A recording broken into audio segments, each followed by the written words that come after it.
सुनने वालों, मामला ये है, उम्मत पर वही बीत रही है, वही अजाब है, उसी अजाब की तरफ मालिक सदियों से लिए जा रहा है जो बनु इस्राइल पर आया था। यकायक आया था, 2 सदियों के 3 सदियों के बाद खत्म हो गया, लेकिन इसका अजाब है न खत्म होने वाला है। और वहां भी मालिक फरमाता भाई कि तुमने मिन दूनी औलिया बनाया बनु इस्राइल के लोगों, तो मैंने तुम्हारे साथ ये सलूक किया है। और आज इस उम्मत ने जब अल्लाह के साथ उसको साथ दूसरे शरीक ठहराए हैं, अपने कारसाज, अपने मुश्किल कुटा, अपने तस्वीर, अपने दादा, अपने बंदा परवर बनाए, तब अल्लाह ने इस उम्मत के साथ किया। बीमारी एक कौम में यही एक बीमारी हुआ करती है और इलाज भी एक, ये जहर का एक ही तरीका है। इस आवाज पर कान धरा जाए, ईमान को माना जाए, तकाजे समझे जाए, ईमान के खिलाफ जितनी चीजें हैं उनका इदराक और शूर पैदा किया जाए कि शिर्क किसे कहते हैं। और शिर्क फैलाने वाले कुफ्र के दायान गुजरे हैं, जिनको रहमतुल्लाह अलैह, इनको इमाम माना जाता है। वो तागूत कौन से है, उन्होंने क्या चीज फैलाई, कुरान और हदीस के मुकाबले में किस तरह से उन्होंने अपनी बात चलाई है, जब तक वो बात कौम के सामने खोल कर न लाई जाए उस वक्त बात समझ में न आई। अल्लाह के नबी सल्लल्लाहु अलैहि वसल्लम 2500 साल के बाद इब्राहिम और इस्माइल अलैहिस्सलाम के बाद आए हैं और कौम पूछती है कि आप क्या नई बात लाए हैं। मानते हैं अल्लाह को, आसमान उसने बनाया, जमीन उसने बिछाई, हवाएं वो चलाता है, मामला सारी कायनात के वो तय कर देता है, तो आप हमसे और क्या चाहते हैं। तो अल्लाह के नबी ने फरमाया, ये सब तुम कुछ मानने के बावजूद तुम अल्लाह के साथ अल्लाह के बंदों को हमेशा शरीक ठहराते हो और कहते हो कि हम मिल्लत इब्राहिमी के मानने वाले हैं और इब्राहिम की मिल्लत काना हनीफा व मा काना मिनल मुशरिकीन। वो तो यकसू यकरंग था, जो तुम अपना जिसको बड़ा मानते हो, तो वो यकसू यकरंग था, वो मुशरिक नहीं था, तुम मुशरिक बन गए हो।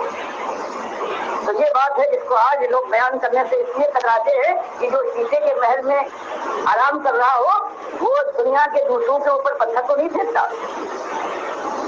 इसलिए आज जो अपने को अलम्बरदार भी समझते हैं, गलतफहमी ये हो गई है कि हम तौहीदी है, तौहीद। ये आवाज़ है डॉक्टर मसूदुद्दीन उस्मानी रहमतुल्लाह अलैह की। अल्लाह के बंदो, ये उठी है आवाज़ अल्लाह की रहमत और शफ़क़त की वजह से इस दौर के अंदर हमारे अपने मुल्क के अंदर हमारी अपनी ज़ुबान के अंदर बात बिल्कुल समझ में आ गई है कि आज जो हर तरफ ज़िल्लत और बर्बादी है इस मुसलमानों की, इस कौम की, वो सिर्फ शिर्क की वजह से है, शिर्क की वजह से है। शिर्क अल्लाह को गाली है और अल्लाह को गालियाँ देने वाले जो इनके अकाबरीन गुज़रे हैं उनको ये रहमतुल्लाह अलैह कहते हैं, उनको सरों पर उठाया हुआ उनको इमाम मानते हैं, उनको अपना अमीर मानते हैं। ये है, जब तक ये चीज़ कौम के सामने नहीं आएगी, पूरे शऊर के साथ नहीं आएगी, कोई खैर उम्मत के अंदर नहीं आ सकती है। ये ज़िल्लत और बर्बादी बढ़ती चली जा रही है। बाहर वाले भी मारते हैं और अंदर वाले भी मारते हैं। कलमा पढ़ने वाले हैं, ये एक दूसरे के दुश्मन बन गए हैं, क्योंकि शिर्क ऐसी नजस चीज़ है, जब कौम के अंदर आ जाती है फिर उसकी मत मारी जाती है। इनके दानश्वरों की, इनके लीडरों की, इनके सियासी लीडर हों, उनके अस्करी लीडर हों और इनके या मजहबी लीडर हों, सबकी मत मारी हुई है। इस बात की तरफ कोई आने के लिए तैयार नहीं है।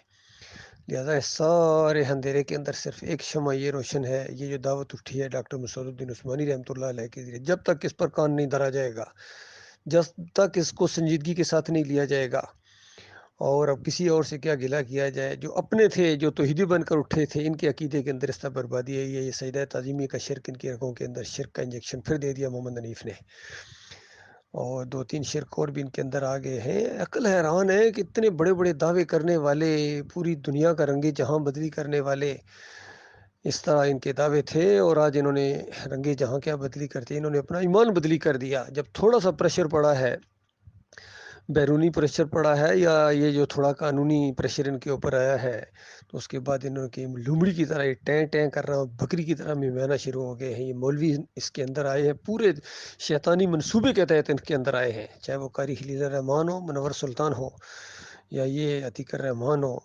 मोहम्मद हनीफ ज़ाती खुद एक मौलवी था।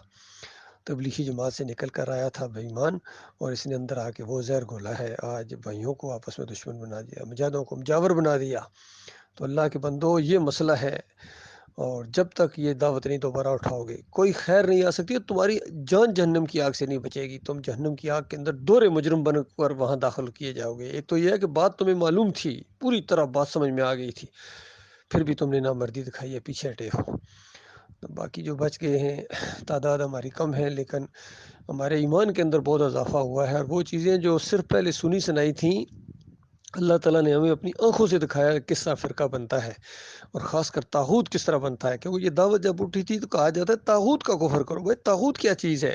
اب پتہ چلا طاغوت کیا چیز ہے، کس طرح آہستہ آہستہ اس ظالم نے، اس طاغوت نے مومنوں کو مشرک بنا دیا۔ کیونکہ اللہ نے یہی کہا تھا والذین کفروا اولیاءہم الطاغوت، کہ یہ جو کافر ہوتے ہیں طاغوتوں کو اپنا امام اور لیڈر اور امیر بنائیں، اور طاغوت کا ایک ہی کام ہے یخرجونہم من النور الی الظلمات، یہ نور سے، ایمان کے نور سے نکال کر پھر اس کو کفر شرک کے اندھیروں کے اندر لے کے جاتا ہے۔ اولئک اصحاب النار ہم فیہا خالدون، یہ آگ میں جانے والے لوگ ہیں جس کے اندر ہمیشہ رہیں گے۔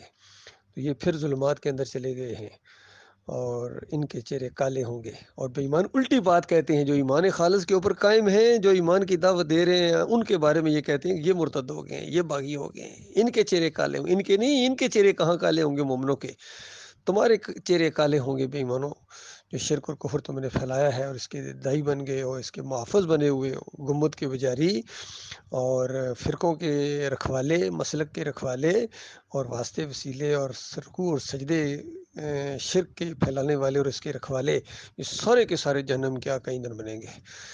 تب خیر آئے گی اللہ کے، جب تک یہ ایمان کی دعوت اریا اور کھلی دعوت نہیں دی جائے گی۔ یہ ڈاکٹر صاحب زور دے رہے ہیں اس کے اوپر۔ باقی اللہ تعالیٰ جس کو توفیق دے گا وہ آئے گا۔ استقامت اللہ تعالیٰ نے دی ہے الحمدللہ، یہ اس کا احسان ہے مالک کا، ورنہ بڑے بڑے آئے ہیں، بڑے بڑے دعوے کرنے والے، منوں اور ٹنوں کے دعوے تھے ان کے ایمان کے، لیکن ایسے ڈھیر ہوئے ہیں شیطان کے آگے گھوڑی بنے ہیں۔ اللہ تعالیٰ اس نامردی سے بچائے مالک۔